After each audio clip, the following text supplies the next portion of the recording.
नमस्कार। आप सभी के अपने चैनल सनातन धर्म ज्ञान पर एक बार फिर से बहुत बहुत स्वागत है।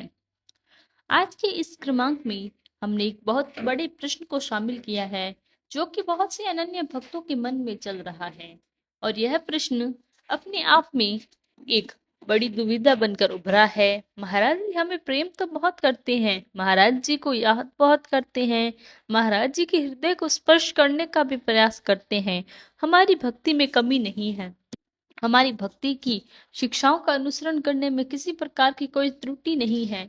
लेकिन सबसे बड़ा प्रश्न हमारे मन को जो विचलित करता है वो ये है कि हम तो महाराज जी के धामों से इतना दूर रहते हैं, महाराज जी तक जाना, महाराज जी के धाम तक पहुंचना संभव ही नहीं हो पा रहा।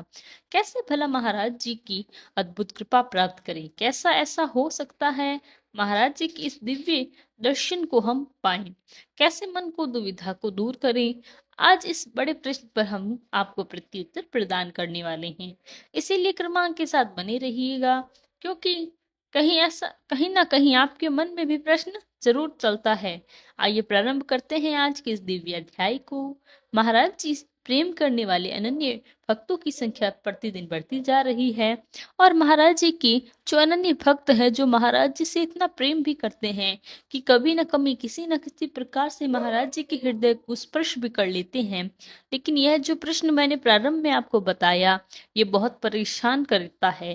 कैसे हम इस प्रश्न का प्रत्युत्तर अपने जीवन में शामिल करें, अब उस पर बात करते हैं। देखिए, आप विश्व के किसी भी कोने में क्यों ना निवास करते हो, महाराज जी के धामों के बारे में आपको जानकारी भी है, मार्ग भी पता है, कैसे वहां तक पहुंचा जा सकता है यह भी आप जानते हैं।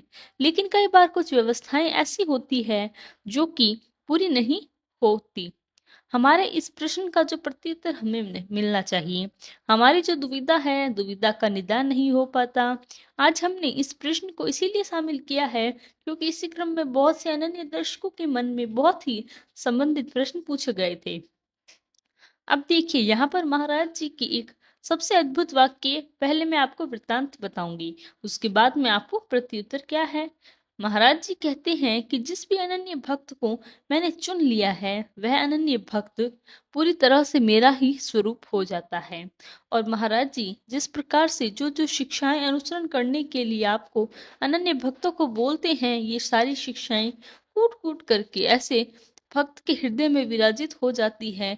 इस बात को आप ऐसे ही अंदाजा लगा सकते हैं कि आपको किसी और को देखने की आवश्यकता ही नहीं है, किसी और के जीवन पर प्रकाश डालने की आवश्यकता नहीं है।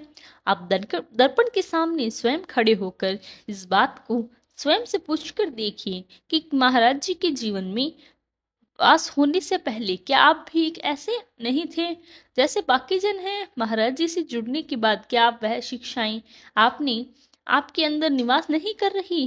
क्या महाराज जी की शिक्षाओं का अनुसरण आप पूरे मन से, पूरी विधि से नहीं कर पा रहे? और आपको प्रत्युत्तर यही पर मिल जाएगा। ठीक, सब कुछ महाराज जी के ने बदल दिया है। देखिए, महाराज जी जो कार्य आपसे कराना चाहते हैं उसके लिए सम्मति और सद्बुद्धि भी महाराज जी देते हैं। आप ये मत सोचिए कि इतना बड़ा कार्य मुझे कैसे होगा, आप ये मत सोचिए कि असंभव से दिखने वाली चीजें भला कैसे मेरे लिए सुगम हो जाएंगी, कैसे मैं यहाँ तक पहुंच पाऊंगा। यह सोचना आपका कार्य नहीं है। महाराज जी की इच्छा होगी तो हर कार्य आपको सन्मति, सद्बुद्धि और बुद्धिमत्ता प्रदान करके सब कुछ अपने आप करवा देंगे।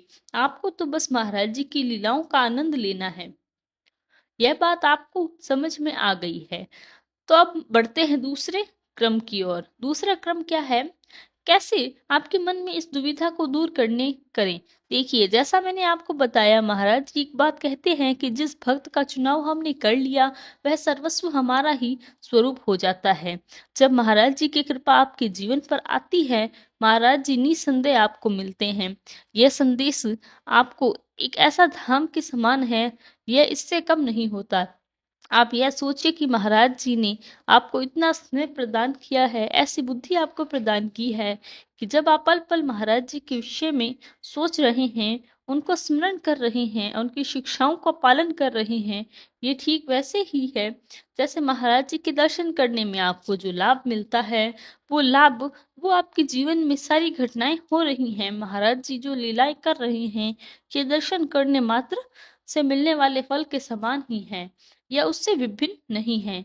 एक और बात मैं आपको बता दूं, यदि आपकी भक्ति में, यदि आपकी श्रद्धा और आपका यह लगाव सच्चा है, तो आप विश्व के किसी भी कोने में क्यों ना बैठे हों, सारी व्यवस्था महाराज जी स्वयं ही कर देते हैं। उसमें आपको कुछ भी नहीं करना होता।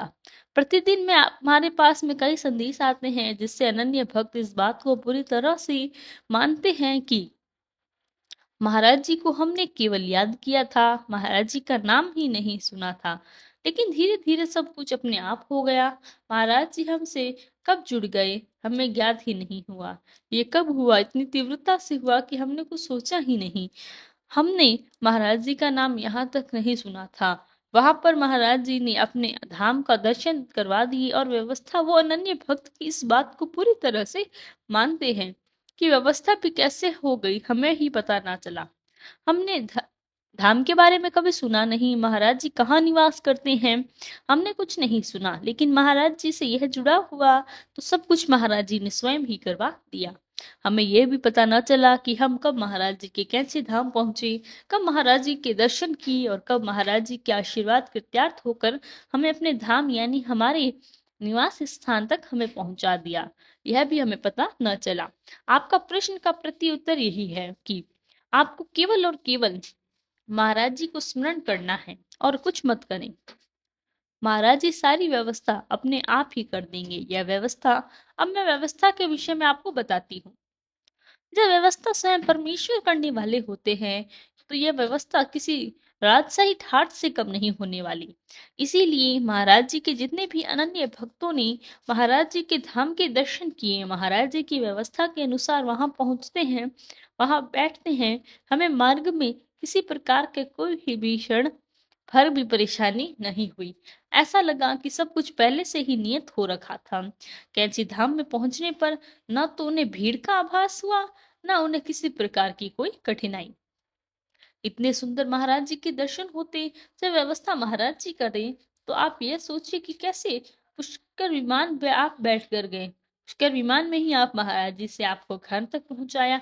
और ज्यादातर जो संदेश हमें प्राप्त होते हैं इस चैनल पर, वहां पर अनन्य भक्त ये लिखते हैं कि हम बहुत ही वयोवृद्ध हैं और हमें वहां ले जाने वाला कोई नहीं, और दुर्गम स्थान है, लेकिन महाराज जी की अवस्था ऐसी बनी, ऐसा लगा कि महाराज जी ने स्वयं ही सब कुछ तय करके हमें दर्शन करा के हमें घर तक पहुंचाने की जिम्मेदारी स्वयं अपने हाथों में ली। अब आप सोचिए कि महाराज जी कितने दयालु हैं।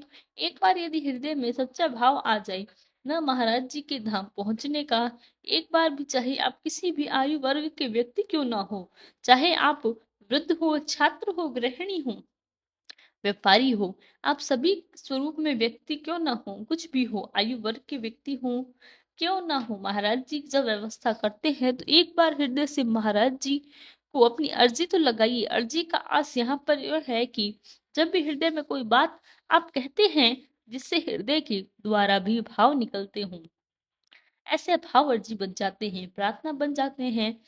इतना कार्य करना है, केवल एक बार हृदय से महाराज जी को यह अर्जी लगा दें कि हे महाराज जी, मैं आपके धाम के दर्शन करना चाहता हूँ, कृपया मेरी व्यवस्था कर दीजिए। आप देखिए, यह प्रार्थना करने मात्र से कुछ ही दिनों में आपकी व्यवस्था हो जाएगी। महाराज जी के दर्शन भी आपको देंगे, और बिल्कुल चिंता मत करें, आपके मार्ग में क्षण भर भी परेशानी नहीं होगी। तो इसीलिए महाराज जी के दर्शन करना इतना सरल है। आपके इतने बड़े विकट प्रश्न का इतना सरल प्रत्युत्तर आपको किसी भी अनंत क्रमांक में नहीं मिल सकता। आप ये मान लीजिए कि जितने भी अनन्य दर्शकों ने आज यह प्रश्न का बड़ी सरलता से, बड़ी सहजता से प्रत्युत्तर प्राप्त कर चुके हैं। आशा करते हैं क्रमांक आपको पसंद आया होगा। यदि क्रमांक पसंद आया हो तो लाइक, कमेंट, शेयर और चैनल को सब्सक्राइब करना बिल्कुल ना भूलें। साथ ही साथ यदि कोई आपका भी प्रश्न है तो हमें लिखकर बताएं, हम प्रत्युत्तर अवश्य देंगे। कल फिर मुलाकात होगी ऐसे ही एक अद्भुत क्रमांक के साथ। तब तक के लिए धन्यवाद। जय गुरुदेव।